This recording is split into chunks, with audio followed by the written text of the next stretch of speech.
Piking, makinig ka na lang, ano? Wala akong time makipagtalo sa iyo.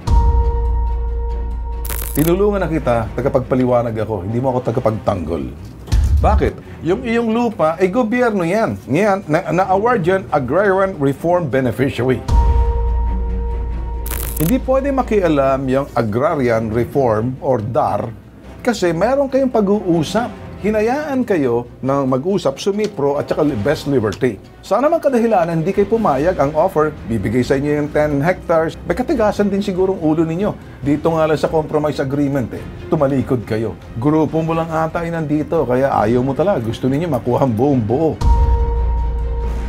Kami po ay isang manggagawa sa banana plantation sa Davao Fruits Corporation, Compostela, Davao de Oro. Kami po ay pumunta rito kay Sir Bin Tolpo na humingi ng tulong dahil kinuha po yung lupa namin ng Sumipro. Wala kami ng 1994 hanggang 2013. Ang Bagyong Pablo, yun na yung time na ang pagpasok ng Sumipro sa aming area. Hinaras po kami nung time na yun na nagdala sila ng mga security, police, hanggat napalayas po kami sa aming area. Makakasama natin ngayon ang mga nagrareklamo banana growers. Magandang umaga sa inyo. Makapo. Sa pananaw ninyo, bakit kayo pinaalis ng Sumipro? Bali, ang simula po nung pagpasok ng Bagyong Pablo. Okay. 2012. Lahat ng sagingan sa Compostela, Davao de Oro, napinsala po. Yung unang sinasabi nila sa amin na may utang kami na 3 million, hindi po totoo yun. Kasi ang utang lang po, 56,000, nabayaran na po yun lahat. Ay bali isa lang tao na hindi nakabayad. Bali yung 3 million, tinarcharge nila kahit walang saging, nag-i-spray yung eroplano. Kaya tinarcharge nila yung 3 million. Ang nangyari po sa lupa, nung time na yun na bagsak lahat ng saging, gusto mangyari sa Sumipro, napiperma kami na walang basahin. Ang ano ng presidente namin, hindi tayo piperma hanggat walang ipabasa sila sa atin. Ang gustong mangyari, kaliwat kanan ang kontrata nila tsaka kontrata namin. Doon po nagsimula, habang nagtatrabaho, hinaharas, nagpadala ng security tsaka mga polis. Ang Sumipro ay isang multinational exporting company. So, dahil sila ay multinational exporting company, ang trabaho nila ay mag-export mga saging, mag-export ng papaya, mag-export yan sa ibang bansa, sa Saudi, sa Hong Kong, kung saan. Saan kayo kumukuha ng pondo para makapagtanim kayo lahat ng pangangailangan? Sino nagagarantor sa inyo? Yung Sumipro. Alright.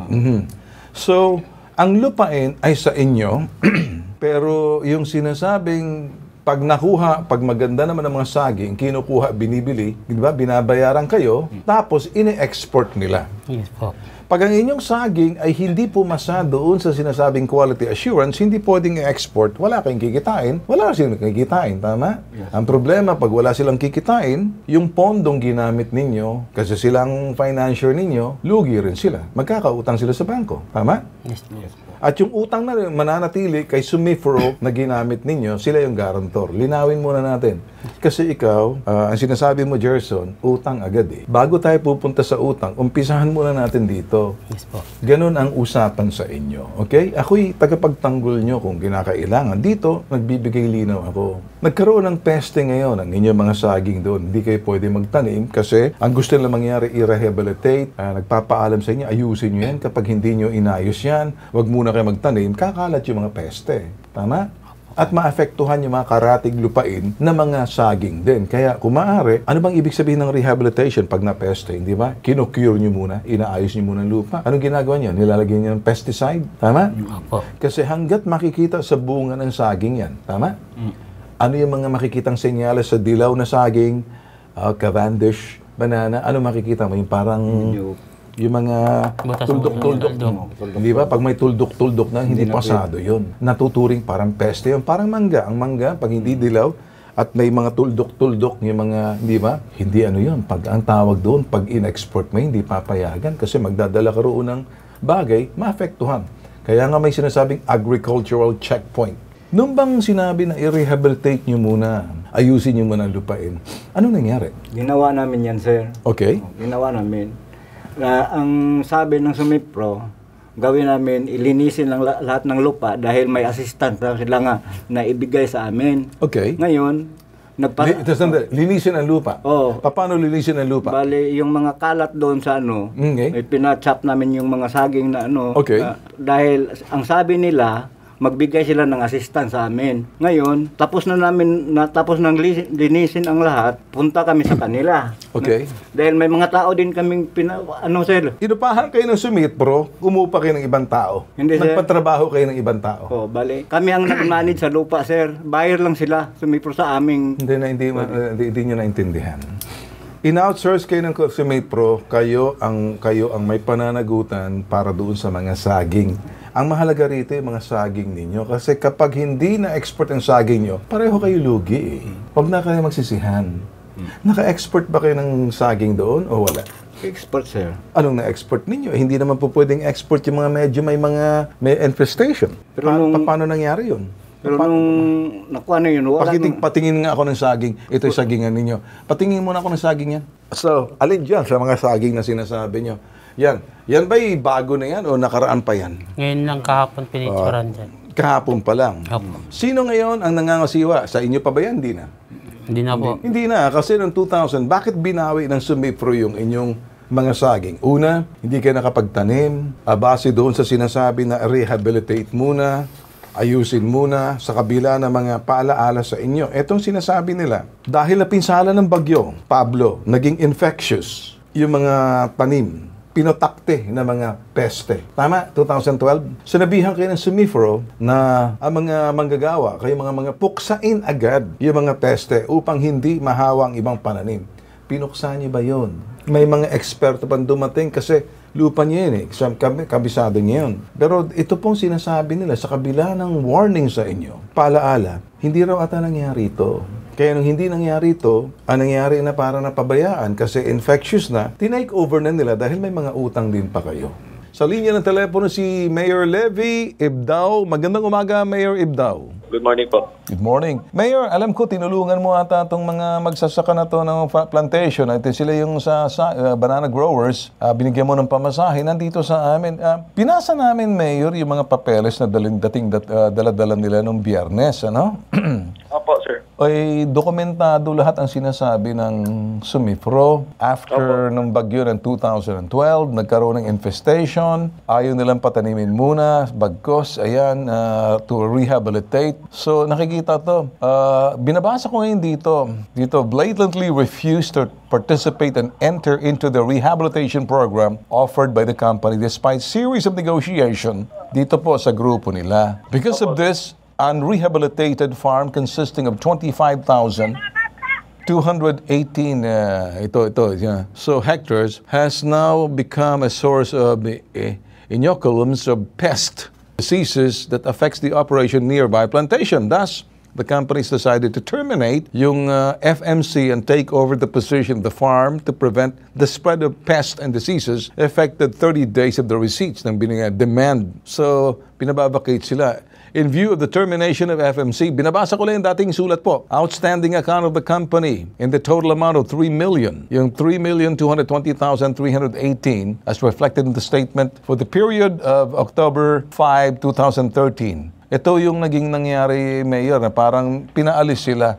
Ano pong sa inyo, Mayor? Anong nakikita nyo rito? Dito po sa level namin sa LGU, sir, I will try to contact Sumifro din naman po. Para po, at least man lang, while patuloy na po yung business nila dahil po na na-take over nila yung farm. Baka po na may ibang dagdag programa sila sa mga affected farmers din po. Okay. Mayor, ako'y humahanga sa iyo dahil nagkakaintindihan tayo, naintindihan ng kalagayan ng mga magsasaka. Mabuhay po kayo, Mayor. Good luck to you. I hope you'll succeed doon sa finding solutions, Mayor. Ha? Thank you po, sir. Thank you. Sir Omalyaw, magandang umaga, sir. Balik tayo. Ano magagawa natin dito, sir? Sa mga lumalapit sa atin na tatlong mga growers, farmer. So, actually, merong kunyan, sir, merong preliminary agreement doon na din-discuss kasi alam niyan nila sa Peking. Oh, Peking. Alam mo naman pala ito. Vicente, alam mo naman pala. Palayaw kasi niya sa Peking. Oh, Peking. Palayaw ni Vicente Siba. Okay, Peking. May alam ka naman pala daw dito. Pabihira ka naman, punta-punta ka pa sa akin. Ano daw yung napag-usapan ninyo ng Sumifro? Tsaka yan dyan sa mga ano dito, may andar, nakikialam naman dito andar. Ano nangyari? Ang nangyayari kasi sir, marami ng order na pamigay yung kay Felix Santos. Oh, yes. Hello, Sir Ben. Oh, anong nakikita ninyo? Ayaw tanggapin ni Peking kaya pumupunta, nagpo-forum shopping Actually, sir, yung, I don't know kung ma-remember pa ni Tiking, na during that time na nagkaroon ng meeting between them at saka Sumipro. sa Sumipro, Oh. merong yung tatawag na parang compromise Yeah, compromise agreement. offer yung company. O tinanggap ba nila? Hindi. Ibalik sa kanila, ibalik sa kanila yung Lupa? portion ng 10 hectares yata, yung Oo. inoccupy nila noon. Okay. Tapos, Oo. what's the Ang deal? problema, hindi man nila sila gusto na Ayaw- ganon. ayaw Gusto nila. nila buo. Oh, sige sir. I got it, sir. I got it. Thank you so much, ha? Thank you so much, sir. Okay? Sige sir, Okay, thank sige. you. Okay, Thank you. okay. Okay, ganito na lang aking gagawin. Alam ko na kung ano nangyari. Nag-take over ang Sumipro. Pero nagkaroon ng compromise meeting to come up with a compromise solution. Hindi mo tinanggap yung solution. Gusto rin nyo kunin lahat. Kaya kayo nandito. Hindi ko kayo matutulungan kunin ang lahat kasi yung DAR mismong protector ninyo, hindi na nakialam. Peking, makinig ka na lang, ano? Wala akong time makipagtalo sa iyo. Tinulungan na kita, tagapagpaliwanag ako, hindi mo ako tagapagtanggol. Bakit? Ang una magtatanggol sa iyo, ang Department of Agrarian Reform. Yan ang unang magtanggol sa iyo kasi yung iyong lupa ay gobyerno yan. Ngayon, na-award yan Agrarian Reform Beneficiary. Hindi pwede makialam yung Agrarian Reform or DAR kasi meron kayong pag-uusap. Hinayaan kayo ng mag-usap, Sumipro at saka Best Liberty. Sana man kadahilanan, hindi kayo pumayag ang offer, bibigay sa inyo yung 10 hectares or para, balik sa dati, hindi kayo pumayag, ginusto nyo eh. So, dahil hindi kayo pumayag, walang nangyari. So, kung titingnan mo, may compromise agreement naman, may compromise offer ang binigay itong Sumipro. Na witness mismo yung DAR. At hindi pwede makialam ang DAR, dektahan ang Sumipro kasi partnership ninyo yan eh. Kayo ang mag-aayos niyan. Hindi pwede makialam ang DAR doon sa usapan ninyo. Kaya lang kung titingnan mo, para kayong finor close. Parang niremata yung lupa ninyo kasi may utang kayo sa Sumipro at saka mga kondisyones na hindi nyo sinunod. At dahil hindi nyo pagsunod, sa kabila ng ilang paulit na pagpaalaala sa inyo, may katigasan din sigurong ulo ninyo. Dito nga lang sa compromise agreement compromise offer, tumalikod kayo. Bakit yung ibang kasamahan ninyo bumalik na sa Sumipro? Bakit kayo nandito? Grupo ninyong iba roon. Grupo mo lang ata ay nandito, kaya ayaw mo talaga. Gusto ninyo makuha ang buong buo. Kung gusto mo makuha ang buong buo, makipag-ugnayan kayo sa Sumipro. Tumutulong din ang lokal na pamahalaan. Hindi naman pwedeng bawiin at makialam ang lokal na pamahalaan dahil ang DAR mismo, status quo lang. Siguro bumalik ka sa DAR, tanungin mo ang DAR, dapat ko bang tanggapin? Dapat ba kami makipag-ugnayan? Kasi may standing offer sila sa inyo eh. Hindi nyo tinatanggap dahil gusto mong kunin uli yung buong lupa. Magkakaroon tayo ng problema dyan. Nagkakaintindihan tayo? Yes, sir. Ikaw, Jerson, naintindihan mo na ngayon? Yes, sir. Kaya kayo nandito kasi hindi kayo pumayag sa alok ng Sumipro na balik sa inyo ito lang at ang gusto pala ninyo, buong lupang kinuha sa inyo. Teka, may utang kayo eh. Bakit yung ibang mga kasamahan ninyo bumalik? Wala namang problema, kasamahan ninyo. Kayo lang nandito. Hindi ko kayo matutulungan sa kagustuhan ninyo makuha ang buong buo kasi ayaw ko makialam sa anumang kasunduan meron kayo ng Sumipro. Kayo lang ang tanging makaka-resolve niyan. Hindi nyo ako kailangan. Ang kailangan nyo lamang, humingi kayo ng linaw sa DAR. Pag sinabi ng DAR, kayo kung ang gusto ninyo. Tanong nyo sa DAR, tama po bang gagawin nimo? Kasi sabihin, tama ba ang ginagawa natin dito, sir? Pag sinabi ng DAR, kasunduan nyo yan. Pumasok kayo sa kasunduan, nilabag nyo kasunduan. Ba't kayo nagpapakampi sa iba? Tagapaglinaw nyo lang ako, hindi nyo ako tagapagtanggol. Sana natulungan ko na kayo, bumalik kayo roon, makipag-ugnayan sa DAR, pag-isipan nyo ng gusto, kung tatanggapin nyo, may karapatan kayong huwag tanggapin, may karapatan kayong tanggapin, may karapatan kayong baliwalain, pero huwag kayong magtatatakbo kung kani-kanino. Mabuti nga ka mo dito sa akin, intindihan ko. Tinuldukan ko na. Magdesisyon kayo kung anong dapat. Pagdating nyo roon, mag-usap-usap kayo. Walang ibang makakatulong sa inyo. Kahit sa Presidente Marcos, hindi po pwede. Kahit Department of Justice, hindi pwede. Kahit ang husgado hindi po pwede. May kasunduan kayo. Pag yung kabilang partido pumayag na, kumbaga, nag-alok na pero ayaw nyo, nasa sa inyo yun. Kasi kung gusto nyo bawiin uli, paano lang yung utang ninyo ron? Bakit yung ibang mga kasama ninyo nagbalikan na? Hindi naman interesadong sumipro kunin ng lupa ninyo. Interesadong sumipro na ang kontrata nila pag-i-export tuloy-tuloy na hindi na antala, hindi sila nalulugi sa bangko. Malinaw ba, Piking? Okay na sa'yo? Okay na, sir. Okay, Gerson. Okay. Eduardo, okay na? O di mabuti ka mo, nakilala ko pa kayo. Mga gwapong lalaki pala kayo. Na naman siguro mawawala sa kagagwapuhang lalaki ninyo kung medyo makipag-usap uli kayo. Ha? Para medyo masayang Pasko nyo. Yes, sir. Sir. Okay ba? Yes. King, sigurado ka? Parang lutang ka pa rin. Paskong Pasko, lutang na lutang ka. Maraming salamat, sir. Ayan nga. Wala, inaantay pa rin kayo ng DAR. Pag-isipan nyo yung alok, kung ayaw nyo, walang pipilit sa inyo. Hindi na alok sa amin, sir. Ha? Yung 10 hectares, inaalok. Hindi inaalok ng DAR. Ayoko nang, ikaw naman talaga, sismoso ka masyado. Para kang si ano Huwag ka na marites, pumunta ka roon. Kasi ikaw, puro ka, hindi.